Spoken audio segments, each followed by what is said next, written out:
Sa kapapasok lamang na balita, inihain na sa Kamara ang ikatlong impeachment complaint laban kay Vice President Sara Duterte ngayong araw. Binubuo ng 12 complainants ang grupo ng mga pari ng Simbahang Katolika.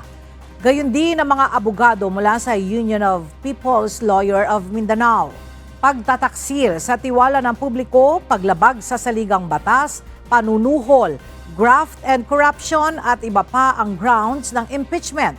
Batay sa kinatawan ng grupo na si Attorney Amando Ligutan, i-endorso ang impeachment complaint ni na House Assistant Minority Leader Camarines Sur 3rd District Representative Gabriel Bordado at AMBI's OWA Party List Representative Lex Anthony Chris Colyada. Hanggang sa kasalukuyan, nasa tanggapan pa ni House Secretary General Reginald Velasco ang unang dalawang impeachment complainants o complaints na inihain laban kay VP Duterte. Abangan ang iba pang mga detalye mamaya sa Ito ang Balita.